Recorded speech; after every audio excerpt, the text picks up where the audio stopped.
Hello and welcome back. I'm Robbie, this is NAS Compares, and welcome back to Data News of the Week, the video where we go through all the little blibs and blobs of news stories that have filtered around all online and put it all into one video for you. First and foremost, Mamma Mia, here we go again. It's Deadbolt and Qnap. Almost an old story as old as time itself. We keep hearing these two words getting clanged together a lot here on the news videos. And of course, Qnap have volunteered that some of their devices are still under Deadbolt attack. It has been featured on a bunch of other news outlets as well and tweeted in different locations.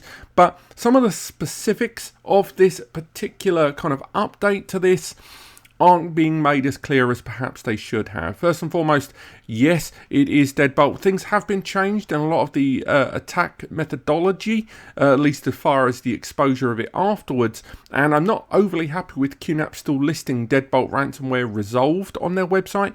I know they've released patch notes and firmware updates that have closed the vulnerability, and this is exactly how every NAS brand would approach this kind of vulnerability in their security advisory, but still nonetheless, to have this still listed as resolved and yet at the same time have a news post on your own website that says, you know, stay secure, update your firmware, some devices are still being hit. There's a conflict of message there that I don't really like very much. Now, as mentioned in a bunch of other websites that were going with IT Pro for this, they have mentioned on there that the people being hit by this are running firmware 4.3.6 to 4.4.1. Now, to put that into perspective, we did a bit of checking, and that is a May 2019 firmware. That's a 3-year-old firmware at best, and that's 4.4.1. That's not even going back to 4.3.6. So again, this is another case of firmware being hit because people aren't updating it regularly enough. And I get it, we do expect our devices to not be so susceptible, but at the same time, this is a very old firmware, and as new firmware comes out, if you don't keep up to date, again, this is going to keep getting hit, and look for vulnerabilities that get patched out over time. Again, we've seen this in more and more different ransomware attacks over the years. Now, Unit 42 has detailed that there is a change there in the user interface of it, and they're saying it's a new wave, so presumably what this is just a simple case of the Deadbolt gang just rerunning the same process to see which systems have still yet to be updated or they couldn't hit on the previous occasion. Maybe they were powered off, maybe for one reason or another people were just lucky to dodge the first attempt there. But even though Qnap rolled out a practical forced update on a lot of users, which was kind of taking advantage of an existing update system internally, but presumably these people that have been hit by this were people that didn't have their NAS online at that time, or for some brief period during the ransomware Deadbolt hit.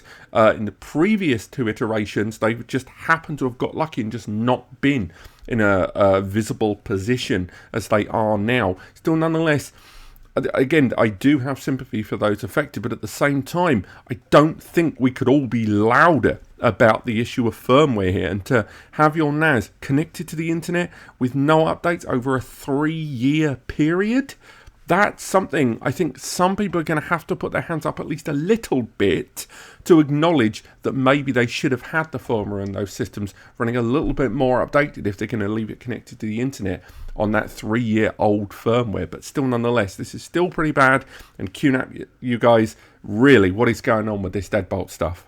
Next up, moving over to Synology, let's talk a little bit about 10GBE. I don't know if you guys remember when we talked about the RS422 Plus reveal and the 1522 Plus reveal, that there was a 10G upgrade slot being put in there with a somewhat proprietary adapter. Now, although the RS422 is being listed over on Chinese websites, the 1522 Plus hasn't really appeared. However, it looks like, as a good indicator, that 10G adapter has now started appearing on certain websites, along with links to the RS422 rack mount 1U. Now, this is a cached page from LDLC of that 10G adapter, priced at $149. But if we dig a little deeper, we can actually find it on a few other different websites. It's since been removed from LDLC, but if we move over to a bunch of channel monitoring and kind of price spy type tools, we can find here that it is being listed on Amazon.de. And again, we head over and the page is indeed live. Of course, it's not in stock, it's not available for sale, but there are links in all of these pages, and this is just a handful. There's about 5 or 6 others on page 1 that are listing this item as well as links to the RS422 Plus. They're leading towards dead or offline pages, but it does look like both this adapter and that 1U rack mount must be arriving sometime in June. Next up, another very quick thing about Terramaster here. They are continuing to flesh out this 423 series. Now, we've got a review of the 423, the 4-bay, that should already be live there on the channel, but we've just found out that they have kind of really pushed things out here with a new 6-bay model and more coming up on the horizon. Now, the T6-423, this is the first time they've ever brought a 6-bay NAS to market, but we are seeing more and more with every year that passes that brands are kind of really jumping on this 6-bay bandwagon, largely because of RAID 6. Now, of course, you don't need 6 bays to do a RAID 6, but it's the idea that people want a couple of disks of redundancy and they still want a decent amount of storage, something that a 4-bay simply doesn't give, and an 8-bay has a pinch of overkill. So again, Terramaster have jumped on the bandwagon here, and although we can't see the specifications, it's almost certainly going to be that same quad-core N5105 processor, 4GB of memory. It's going to have the M2 slots there and 2.5 GBE. So again, another little contender from the, little NAS that could at Terramaster. Next up, a couple of stories of, well, data loss and data insecurity, and this is to do with the Texas Department of Insurance. First up, this is something that kind of first appeared on my radar early this year in about February, March, but now a lot more details have been confirmed about it because there was a lot of conjecture about it. And this was ultimately to do with 1.8 million residents of the Texas Department of Insurance having their records largely accessible to the public. Now, this was kind of raised earlier on when it was first kind of volunteered when it was discovered, but now an audit has been completed where it has been clearly detailed that from January 2022 they became aware of the fact that their data was kind of externally accessible, and they kind of rephrase it up to say non-members of the government process, but ultimately that people's data was accessible in an incredibly insecure fashion. It was there, and again, what's going to come of this, who knows? I don't know if anyone's really going to be held to account.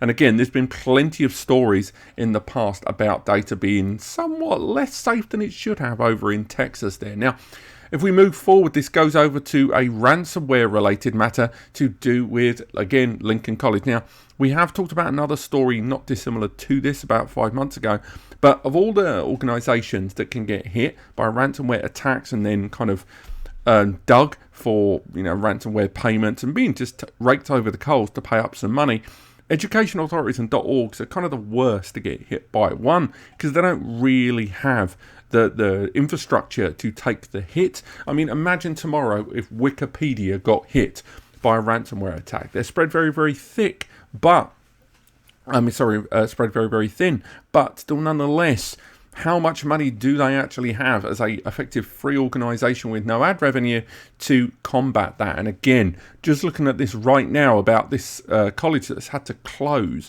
Obviously, the pandemic, as they state, is a big factor in this, but the idea is that, that kind of loss, either you've lost your data and you can't continue, or you have to pay up a ransom to avoid litigation, and you still have to close doors. So when education and authorities like this get hit, that's kind of one of the worst examples of ransomware attacks, because that's really money being taken from people who genuinely cannot afford it and are trying to better human society in one way or another. But again, do check that out, because I believe the doors haven't completely closed on it. There are ways and means to donate, so do check that out. But otherwise, thank you so much for watching today. This has been Data News of the Week. Next week, we are looking predominantly at 2 big subjects.